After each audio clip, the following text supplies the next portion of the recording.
Afternoon, sports fans around the world. Obviously, only the Tottenham ones. I'm here today in Berkhamsted. Just going to do an update on the weekend's results, which all fell into place nicely. As we all know, Chelsea lost at home 2-1. Very surprising. Really didn't expect that. But Crystal Palace defended very well and scored a couple of great goals from Zaha and Benteke.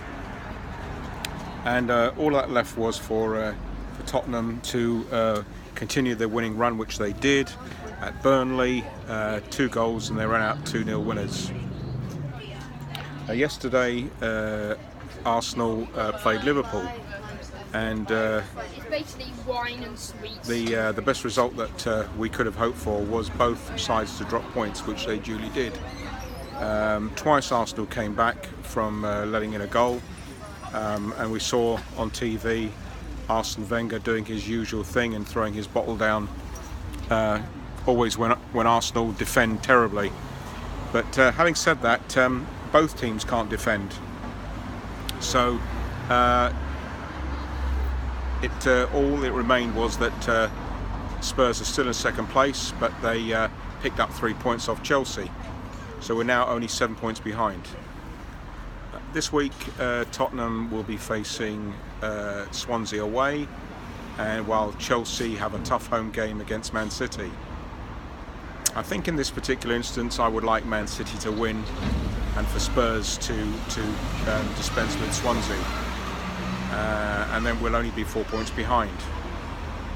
Now obviously we've got our fingers crossed, and then on Saturday Spurs are at home with a lunchtime kickoff, and should they win that, and if they've obviously the scores have gone the way I want it to midweek, Spurs could then be 1 point behind Chelsea.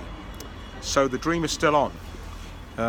Everyone's talking about Chelsea winning the double, but it seems to escape them is that Spurs have a chance to win the double. They've got to face Chelsea in the semi-final at Wembley on April the 22nd. I'll be there and I'll be reporting live. And Spurs' run-in is pretty easy compared to Chelsea's.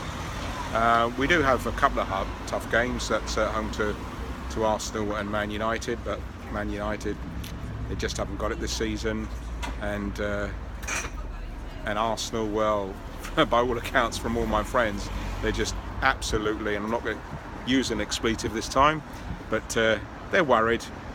I have a feeling this year Arsenal will not make the top 4, and I think they're going to be in the Europa League for next season. And a lot will depend on whether Arsene Wenger decides to stay or leave.